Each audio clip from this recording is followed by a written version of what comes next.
इस दुनिया का चाहे कोई भी बच्चा हो, अगर अपने आप को सबसे ज़्यादा कहीं सुरक्षित जगह महसूस करता है तो वो होता है माँ का आंचल। न जाने ऊपर वाले ने ऐसी कौन सी वरदान दिया है कि कोई भी बच्चा जब रोते बिलखते अपनी माँ की गोद में जाता है तो अपनी सारी तकलीफ़ों को भूल जाता है। पर क्या आप सोच भी सकते हैं कि कोई माता पिता अपने ही बच्चों को मारने का प्लान बना सकता है? दरअसल जब ये खबर सोशल मीडिया से लेकर अखबारों के माध्यम से लोगों के सामने पहुंचता है तो इसे देखने के बाद हर व्यक्ति की ज़बान से सिर्फ एक ही वर्ड निकलता है कि इस अपराधी को कड़ी से कड़ी सज़ा दी जाए। वाकई में दोस्तों, आज की जो कहानी है ये आपको भी हैरान कर देने वाली है। नमस्कार, आदाब, मैं हसमुद्दीन और आप देख रहे हैं सफ़र क्राइम तक।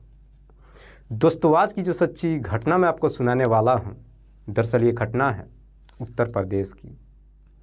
उत्तर प्रदेश का एक शहर पड़ता है इटावा और इसी इटावा का एक थाना पड़ता है सिविल लाइंस।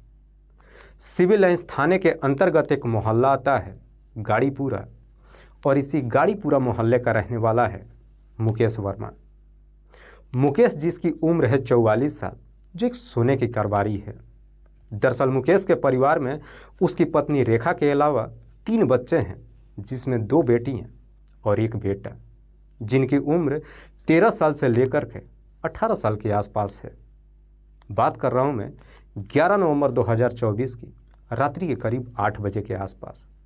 दरअसल मुकेश 112 नंबर पे कॉल करता है और पुलिस वालों से कहता है कि मेरा नाम मुकेश है और मैं गाड़ीपुरा मोहल्ले का रहने वाला हूँ, लेकिन फ़िलहाल मैं इटावा रेलवे स्टेशन से बोल रहा हूँ। दरअसल घर के अंदर ही मेरी पत्नी और 3 बच्चों ने खुदकुशी कर लिया है और मैं भी अपनी जीवन लीला समाप्त करने के लिए रेलवे स्टेशन पे आया हूँ। मुकेश जब इस तरह की बातें पुलिस वालों से कहता है, इससे पहले कि पुलिस मुकेश से कोई सवाल जवाब कर पाती, मुकेश कॉल कट कर देता है और साथ ही साथ अपना मोबाइल भी स्विच ऑफ कर देता है। लेकिन इस तरह की बातें जब पुलिस वालों से कहता है तो पुलिस को भी लगता है कि शायद कोई पागल व्यक्ति उनसे मजाक कर रहा है।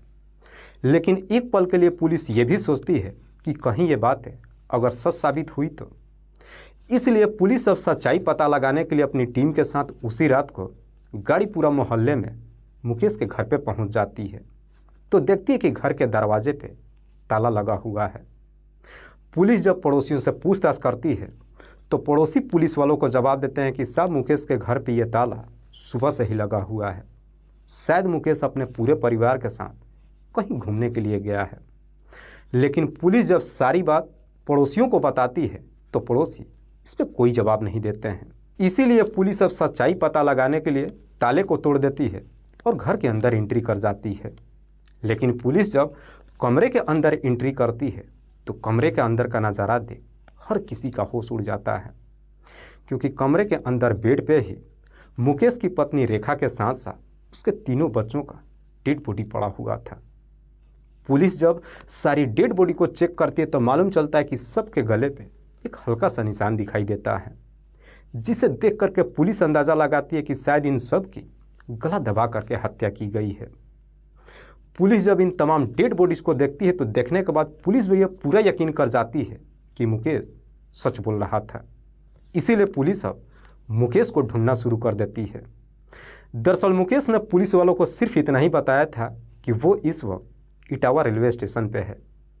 इसीलिए पुलिस अब मुकेश को ढूंढने के लिए सबसे पहले अपनी टीम के साथ इटावा रेलवे स्टेशन पे जाती है, जहाँ पे पुलिस को मुकेश मिल जाता है। दरअसल रेलवे पुलिस जो मुकेश को गिरफ्तार करके रखी हुई थी। पुलिस जब रेलवे पुलिस से पूछताछ करती है तो रेलवे पुलिस जवाब देते हुए कहती है कि दरअसल ये व्यक्ति रेलवे लाइन पे लेटा हुआ था। इससे पहले कि इसके शरीर के ऊपर से ट्रेन चल पाती, ड्राइवर ने देख लिया और इस बात की जानकारी पुलिस को दे दिया, इसीलिए हमने इसे गिरफ्तार कर लिया। रेलवे पुलिस जब ये सारी बात बताती है उसके बाद से पुलिस मुकेश को लेकर के सबसे पहले उसके घर पे जाती है और सारी डेड बॉडी को अपने कब्जे में लेने के बाद पोस्टमार्टम के लिए भेज देती है और उसके बाद से मुकेश को अपने साथ लेकर के थाने में पहुंच जाती है। पुलिस जब मुकेश को लेकर के थाने में जाती है और जब मुकेश से इस पूरे वारदात के बारे में पूछताछ करती है तो मुकेश भी रोते हुए पुलिस वालों को जवाब देता है कि साहब, मैं मजबूर था। दरअसल मैंने अपने जानने वालों को 15 लाख रुपया कर्ज दिया है और इस वक्त मेरी स्थिति काफ़ी ख़राब है। मैं पैसों पैसों के लिए मोहताज हूँ। जब मैं अपने रिश्तेदारों से वो पैसा वापस मांग रहा हूँ तो एक तो वो पैसा देने के लिए तैयार नहीं हो रहे हैं और उल्टा ही तरह तरह के ताने मार रहे हैं। दरअसल मैं अपनी ज़िंदगी से काफ़ी तंग आ चुका था। इसीलिए जब मैं अपनी पत्नी से अपनी दिल की बात बताया कि मैं अपनी जीवन लीला समाप्त करने जा रहा हूँ तो मेरी पत्नी रेखा भी मुझसे कहने लगी कि जब तुम ही इस दुनिया में नहीं रहोगे तो फिर हम लोग किसके सहारे रहेंगे। इसलिए बेहतर है कि पहले हम सबको मार दो, उसके बाद से अपनी जीवन लीला समाप्त कर लेना। जब मेरी पत्नी एग्री हो गई उसके बाद से सुबह सुबह मैं मार्केट में गया और मेडिकल से कुछ नींद की गोलियां खरीद कर लाया और फिर उन सारी गोलियों को पाउडर में तब्दील कर दिया और फिर रात्रि को 4 पिज़्ज़ा ऑर्डर किया। जब वो सारा पिज़्ज़ा मेरे घर पे आ गया, उन्हीं सारे पिज़्ज़ा में नींद की पाउडर की वो गोलियां मिला करके मैंने अपनी पत्नी के साथ साथ बच्चों को खिला दिया। रात्रि के करीब 12 बजे के आसपास जब मेरी पत्नी और सारे बच्चे गहरी नींद में सो गए, उसके बाद से सबके गले में रस्सी लपेट करके बारी बारी से सबकी सांसें रोक दिया।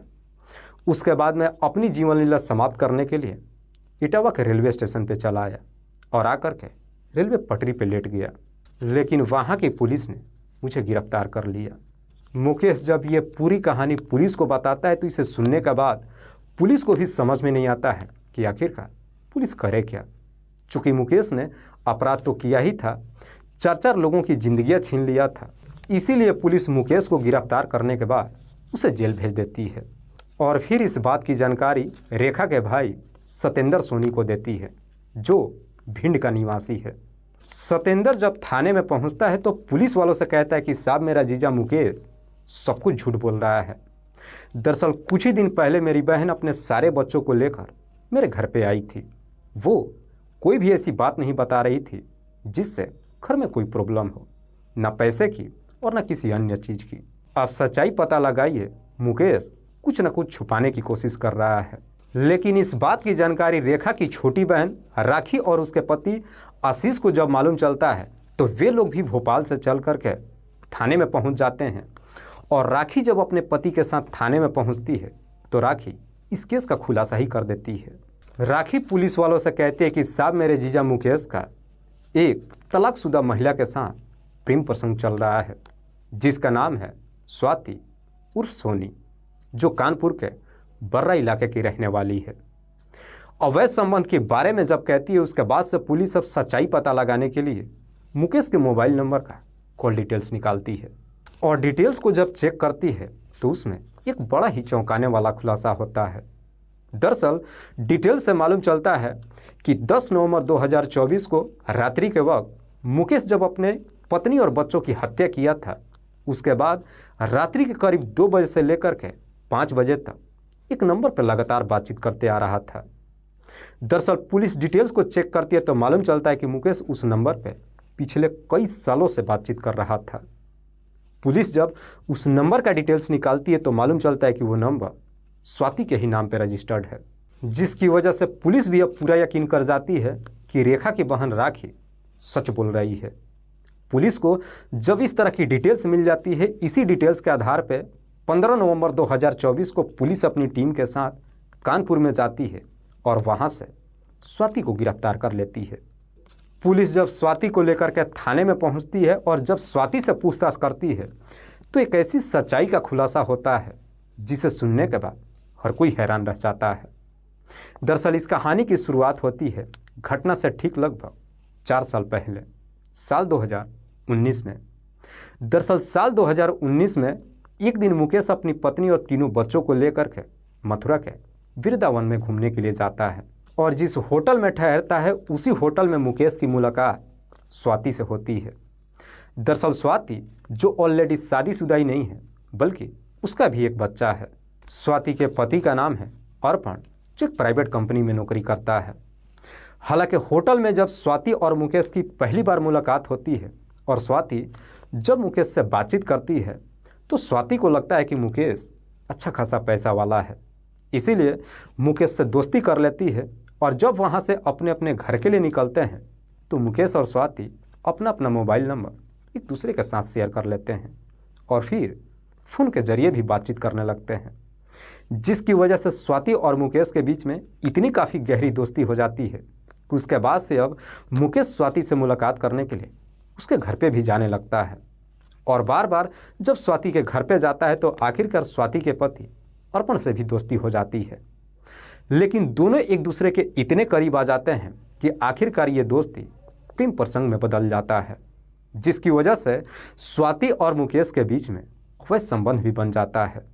ये सिलसिला पिछले कई महीनों से चल रहा था, लेकिन इस बात की जानकारी ना तो स्वाति के पति को मालूम चलता है और ना ही मुकेश की पत्नी को। लेकिन एक दिन मुकेश जब स्वाति से मुलाकात करने के लिए कानपुर जब उसके घर पे जाता है, इधर स्वाति के पति अर्पण दोनों को आपत्तिजनक स्थिति में देख लेता है।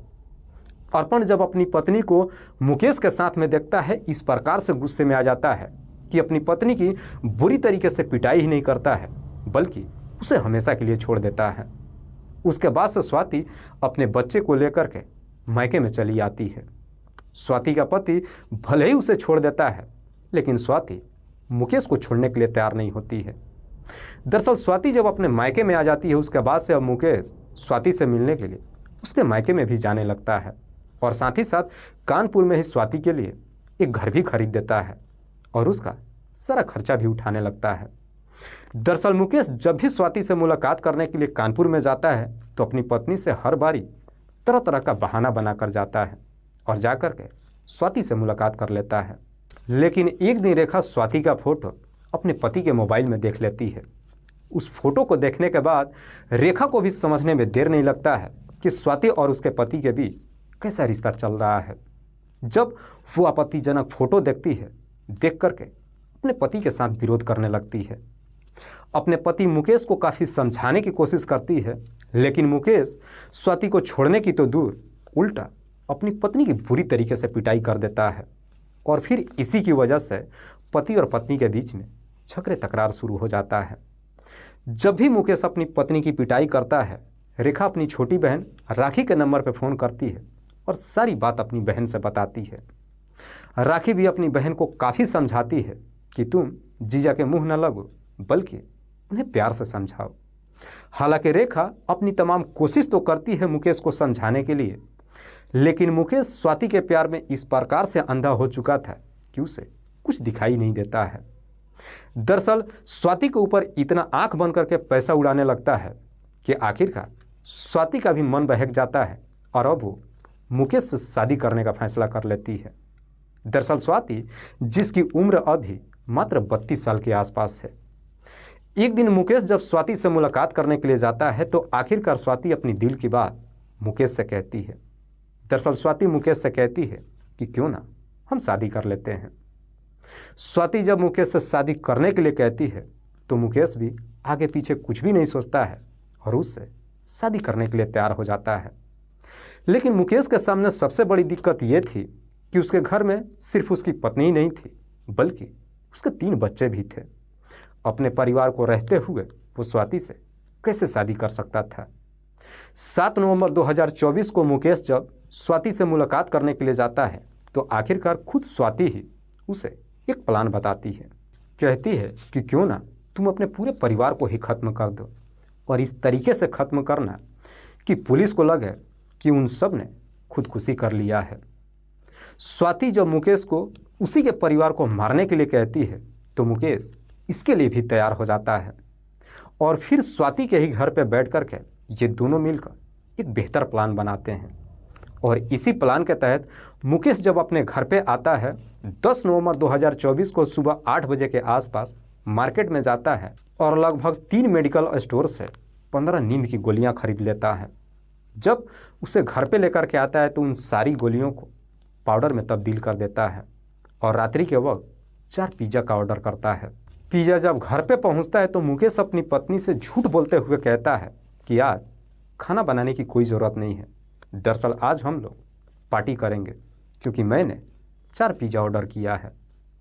रेखा भी अपने पति की बातों में आ जाती है और जब पिज़्ज़ा डिलीवर हो जाता है उसके बाद से मुकेश उन सारे पिज़्ज़ा में चुपके से वो सारी नींद की पाउडर की गोलियां मिला देता है और उसमें से एक एक पिज़्ज़ा अपनी पत्नी के साथ 3 बच्चों को दे देता है। जब ये सारे पिज़्ज़ा खा लेते हैं रात्रि के करीब 12 बजे के आसपास गहरी नींद में सो जाते हैं।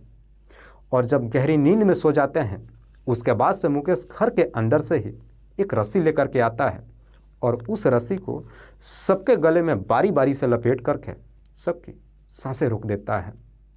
जब इन सब की मौत हो जाती है उसके बाद से रात्रि के करीब 2 बजे के आसपास स्वाति के नंबर पर फ़ोन करता है और कहता है कि तुम सुबह के करीब 8 बजे के आसपास इटावा रेलवे स्टेशन पे आ जाना, मुझे तुमसे मिलना बहुत ज़रूरी है। और रात्रि के करीब 2 बजे से लेकर के सुबह के करीब 5 बजे तक लगातार स्वाति के नंबर पर बातचीत करता है। वादे के मुताबिक सुबह के करीब 9 बजे के आसपास इधर स्वाति जब इटावा रेलवे स्टेशन पर पहुंचती है तो मुकेश भी अपने घर से कुछ जेवरात और कैश लेकर के रेलवे स्टेशन पर जाता है और स्वाति को दे देता है और फिर उसे वहीं से कानपुर वापस भेज देता है। और उसके बाद से दिन भर जहाँ तहाँ मुकेश इधर उधर भटकते रहता है। दरअसल कुछ पैसे और जेवरात स्वाति को सिर्फ इसलिए देता है कि अगर कोई प्रॉब्लम हो तो स्वाति उसे संभाल लेगी।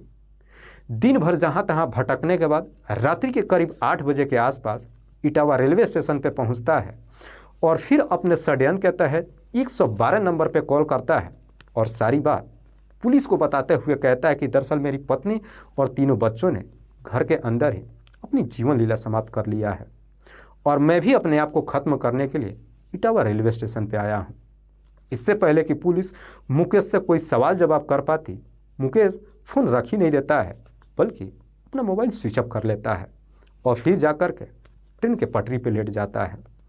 दरअसल मुकेश को यह पहले से ही मालूम था कि उस पटरी पर कोई ट्रेन नहीं आने वाली है। दरअसल मुकेश जो जानबूझकर के ये नाटक कर रहा था ताकि वहाँ की पुलिस उसे देख ले और फिर पकड़ ले, जिसकी वजह से वो जिंदा बच जाए। और होता भी बिल्कुल वैसे ही है। वाकई में स्वाति जब ये पूरी कहानी पुलिस को बताती है तो उसके बाद से पुलिस स्वाति को भी गिरफ्तार करने के बाद उसे भी जेल भेज देती है। दोस्तों, इस पूरी घटना के बारे में आप क्या सोचते हैं? आप अपनी राय हमें कमेंट बॉक्स में ज़रूर दीजिएगा। जाते जाते मैं आपको बता दूं कि कुछ मेरे व्यूअर्स हैं जो रोज़ाना मेरे इस वीडियो को देखते ही नहीं हैं बल्कि अपना कीमती समय निकाल कर मुझे अपना प्यार भी देते हैं, जिनमें से एक का नाम है अर्जुन चौधरी। अर्जुन चौधरी जो मुजफ्फरनगर उत्तर प्रदेश के रहने वाले हैं। दूसरे मेरे व्यूअर हैं परवीन कुमार। परवीन कुमार जो बिहार प्रदेश के रहने वाले हैं। तीसरे मेरे व्यूअर हैं नवाब चौधरी। नवाब चौधरी जो जिला मथुरा उत्तर प्रदेश के रहने वाले हैं। चौथे मेरे व्यूअर हैं नईम अहमद। नईम अहमद जो जिला बिजनौर उत्तर प्रदेश के रहने वाले हैं। लास्ट मेरे व्यूअर हैं सुमित्रा कोइराला। सुमित्रा कोइराला जो नेपाल की रहने वाली हैं। मैं अब तमाम व्यूअर्स को तहे दिल से शुक्रिया अदा करता हूँ। कल फिर मिलते हैं एक और नई सच्ची घटना के साथ। तब तक के लिए जय हिंद, जय भारत।